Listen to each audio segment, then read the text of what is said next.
Hello and welcome to my channel. My name is Jonathan Cohn, and today I have my updated ranking of my favorite fantasy series.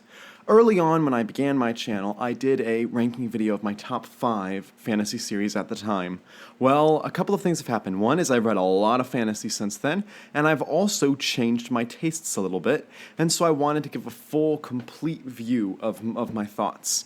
So, first off, I'll say some qualifications that made it for something to make it onto the list, and then saying what didn't make it onto the list. So my list actually is going to be 19 total series.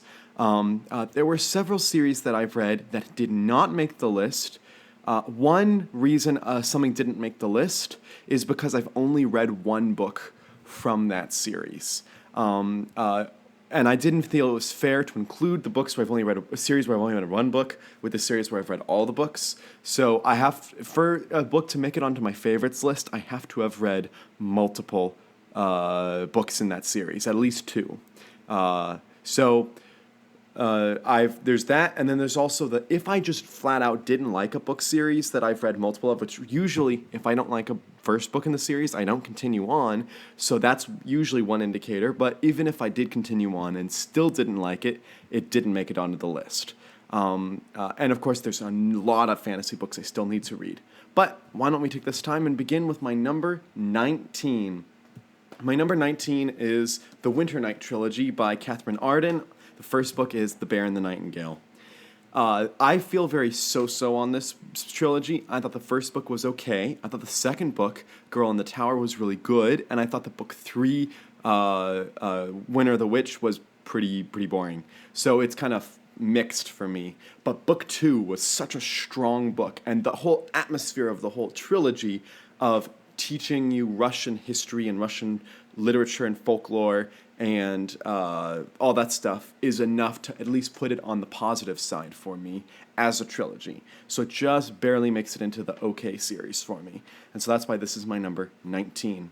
Getting into my number 18 is the Legend of Drizzt series from the Forgotten Realms. I have read 6 books in the Drizzt series. 2 of them I thought were superbly fantastic. 2 of them I thought were pretty good, and then 2 of them I thought were pretty weak. And so I've, again, have kind of mixed feelings on the series, but overall I think it's actually quite enjoyable. I think that R.A. Salvatore does a good job with themes, but I think that his earlier work was weaker than his later work, so I'm excited to read more eventually of his work, but it's not super high on my priority list. Also, it's actually quite hard to find this version of the books. I found older version of the books in bookstores, but I wanted to find all of them that would match this version. So that's why this is number 18 on my list. Going to my number 17 on my list is The Poppy War. This is honestly one of the most impressive series on this list. Yet it's very low for me because the process of reading this trilogy, The Poppy War, The Dragon Republic, and The Burning God, is very difficult. I think that if we're talking about technicalities on like what's true literature, what deals with themes well, what deals with characters well, what deals with all this stuff well, this is one of the highest series on the list. The problem is I did not have fun while reading it. I felt like I needed an antidepressant afterwards. I felt so sad and so just frustrated with the series. And so that's why on the enjoyment level, this is on towards the bottom of the list. I was very impressed with the trilogy. I think that R.F. Kuang is an amazing author, but because of the enjoyment level and not being quite as high, it bumps down. But it is one of the most impressive books and really does expand the genre in a lot of ways. So this is my number 17. My number 16 gets into a series that I've not completed, but I've read 2 of the 4 books, and that is The Faithful and the Fallen by John Gwynne. I've read the first book, Malice, and the second book, Valor. Both of them were highly enjoyable.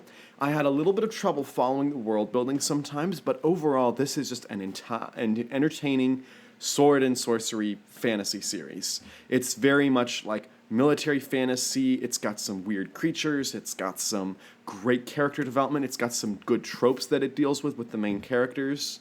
And so it feels like, yeah, this is good classic fantasy. Not a big fan of the cover designs on this series, but it's still highly enjoyable nonetheless. Although it does not feel as impressive as, say, the Poppy War trilogy. So that's why this is number 16 on the list. Then we have number 15 on the list is Wizard's First Rule, the first book in the Sword of Truth series. And the Sword of Truth series is what I'm talking about. I've read the first 2 books. I own more of them, so I'm excited to get to them eventually. Terry Goodkind, if you know about him, you know he's a very controversial author because he is very much rude to the fantasy genre, yet he is one of the preeminent authors of the fantasy genre, which is just kind of weird. But yeah, his books are still so entertaining. He deals with tropes so well, and he provides a different type of perspective, that kind of Ayn Randian perspective that we don't really see in fantasy too much. So I really like seeing his work, and I look forward to reading more of it. But he's a very entertaining author. Next is a series that's a bit older of a series. It's an older series, but it checks out. And that is The Lion, the Witch, and the Wardrobe from the Narnia series that I'll talk about. Narnia is such a sweet series. It's so quick. It's so easy to read. It's so short. It's a kid's series, really. But the way that C.S. Lewis is able to incorporate themes into this and is able to provide a Christian perspective is so nice. It's such a refreshing and sweet. You can tell these were released in the 50s, and yet it's just such a fun, sweet series to read. So the Narnia series, I have such fond memories. It's one of the first fantasy series I really read. I even recorded audiobooks for my nephews out of the series, so it was a lot of fun. So that's why this is my number 14. Getting into my number 13 is a series that I definitely want to read more of, but you just don't see them in used bookstores much, and that is the Dresden Files. The Dresden Files, I read the first 2 books, didn't love them, but then I got into book 3, which I thought was fantastic. It was superb, and I thought book 4 was still pretty good, actually. And so I'm excited to get into more of this series, this detective-type series, mixed with fantasy. It's such a fun series to talk about with people because I get to blend the genres, and I get to use my pitch of what if Sherlock Holmes met Gandalf. I love doing that type of thing, and so these have that kind of detective noir feeling to them in a way, and the characters are just so lived in, and it really feels like it's a high quality television show in book format. So I really like the Dresden Files as my number 13. My number 12 is going to be a lesser-known series by Nick Martell, The Legacy of the Mercenary King, also known as the first book is The Kingdom of Liars. The second book's The Two-Faced Queen. Did not love the second book quite as much, but I really enjoyed The Kingdom of Liars. I thought it was an excellent novel, and I think that if book 3 sticks the landing, this could really turn out to be a great series for me. I just don't know if book 3 will yet. It comes out this November. But this series, it takes that kind of very much a hard magic system. You can tell he was influenced, which authors influenced him. Of course, Brandon Sanderson is one of the influences here. But some other classic fantasy authors, for sure, influenced Nick Martell's writing style. And I also just really enjoy the mystery aspect to his books. There's always a mystery, and I enjoy that. So that's why this is my number 12. Getting into my number 11 is The Magic Kingdom of Landover. This is a series that has sold a lot of copies, but is not talked about in the booktube space. Really, Terry Brooks is not talked about in the booktube space, but he should be, because this series, particularly the first book, is so imaginative, so creative, so inventive, so original, that I think that he takes something that's in a lot of kids' fantasy of someone from our world being transported into a fantasy world, but instead of making it a little kid or a teenager, he makes it a jaded 40-year-old man who's a lawyer who's lost his wife. So he twists the traditional tropes into something new and original, and his fantasy world is so well thought out and so creative. And then it also keeps going into multiple books, and it goes from being this satirical version of fantasy into an actual epic, serious fantasy. I wish more people talked about this series, because it really is highly entertaining, and it's so imaginative. So I really like this. So that's my number 11. So we're now getting into my top 10, series. I'm so excited about this. So my number 10 is also a not as widely read series and probably is on no one else's favorites list, and that is the Wake of the Dragon series by Kevin J. Anderson. I bought the first book on its release day when it came out because Kevin Anderson came to my hometown that week to do a book signing, and I wanted to buy some of his books, and the other books he had didn't interest me, and he pitched it as, hey, do you like epic fantasy? I've got a new epic fantasy out. And I was like, well, I'll buy it, sure. So I bought it. It was expensive, but I bought it from him, and I read it later that year, and I loved it, and I bought the other two books on release day and read them on release day and had so much fun. This series is certainly derivative. A lot of people use that term negatively, and I get it, and I can get why you would be negative on this series, but I think it being derivative is what I like about it. Kevin Anderson set out to tell a classic-type fantasy style in an epic world with a big cast of characters. It's very much got the tone of Game of Thrones, but it's also got some of the magic, a little bit more harder magic system than Game of Thrones, so it leans into like the Wheel of Time-ish magic types. But it's very derivative. You can tell what's going to come. The characters are very one-dimensional, but you just have so much fun reading it that it makes it worth it for me. And what makes the series also great is that they were just released so fast, and Kevin was like, I am going to finish the series, and I'm going to give you an ending, and you're going to feel it's completed, and it has a very satisfactory ending, as all his endings do. They are not always the most superb endings, but they're very satisfactory. So that's why this is my number 10. My number 9 is a series that has slipped for me. It was in my top 5 favorites before, and it slipped, and that is the Shannara series. It's mostly slipped because I've reevaluated things and thought other series have taken more priority for me. I love Shannara because it's the first fantasy book I ever read was The Sword of Shannara, and it's really the first fantasy series I started to get into. Because there's so many books, and because there's trilogy here, trilogy here, trilogy here, I've read them over the course of the last 5 years now, and I've loved the experience of reading them. Some books have been absolutely superb, top-tier fantasy, and some of them have been really good, some of them have been okay, and then there's been some duds. And so that's why if every book in here was a banger, then I think that Terry Brooks would have been higher on the list. But because it's such scattered, it just, as a series, can't keep up for me. But as individual novels, some of them are just amazing. This series, again, feels kind of in the same way that that I talked about one being derivative. This one set the tone of fantasy for a while. This was the type of series that people wanted in fantasy in the 70s and 80s and into the 90s. And so I highly enjoyed this series, and I'm not done with it. I still have about 7 books left in the series to read, but I am excited to read them because I really enjoy Terry Brooks as an author. He has a writing style that I really enjoy. He doesn't use too much language or too much sex in his stuff. It's mostly pretty appropriate books. So that's my number 9. My number 8 probably will get me in trouble for how low it is, and that is The Lord of the Rings. I love this series. I love the movies. I love the Hobbit movies. I don't love the Hobbit book, but I love the Lord of the Rings trilogy. And, of course, everyone knows how great Tolkien's world building is.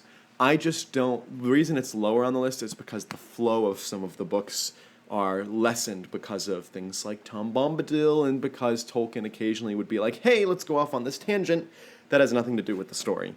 And while it works when other authors do that, it didn't work for me when Tolkien did it, because it's harder to see his purpose. But still, an epic book series, some of the best tropes ever, and again, one of the trendsetters creating... we really have Tolkien to thank for creating the fantasy genre as we know it. So, highly entertaining. My number 8. My number 7 is a book series that the more I think about it, the more I'm impressed by it, and that is The Song of Ice and Fire, more commonly known as Game of Thrones. Of course, everyone knows the TV show about this series, but the books, the first 3 books, really stand out in my mind as impressive, despite all the horrible garbage that George Martin throws in there. This is one where they're entertaining, but it's just like, ugh, get that stuff out of my books. But the way he writes politics, the way he writes Machiavellian maneuvers, the way he writes really deep characters is really great. And his world building, of course, is great. And it feels so medieval and lived in. If I don't necessarily love having too much magic in my books, so I actually like the amount of magic that Martin has. His books feel like if we took medieval society, just made it on its own unique universe. But it's basically medieval society in a unique universe. That's what this is. And so I really like that. And the politics in these books are just amazing. And the prequel book that he wrote, A Knight of Seven Kingdoms, is the best book in the series. And I wish he would do more of novellas like that, because that book was just fantastic. But this book also, and the whole series, is pretty good. So that's why it's my number 7. My number 6 is a book that I don't talk about too much, but honestly, it deserves a lot more praise because I just am flabbergasted by how much I enjoyed it and its series, and that is the Circle series by Ted Dekker. This series blends the political thriller with the fantasy. And while Game of Thrones was about politics, it's not a political thriller. This is like a political thriller mixed with fantasy. It's a thriller fantasy.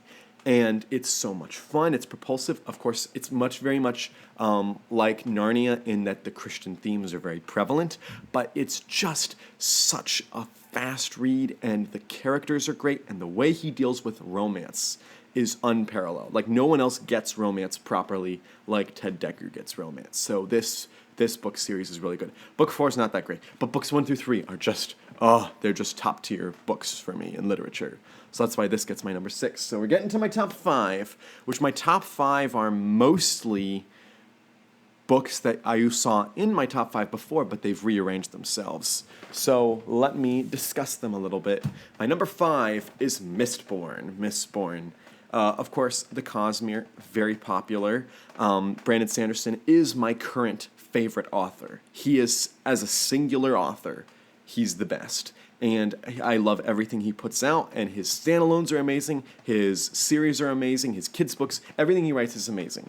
And this is one of my favorite series. It just enraptured me, and it just took me in, and I always feel like even though it's a bleak world, I always just want to keep rereading it because I love the characters, and I love Sanderson's writing style so much.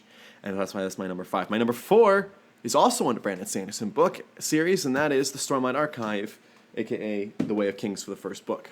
And again, this one really, he gets how to write the huge epic story, and it doesn't feel like he has a lot of filler. His stories, they feel like there's a purpose behind them.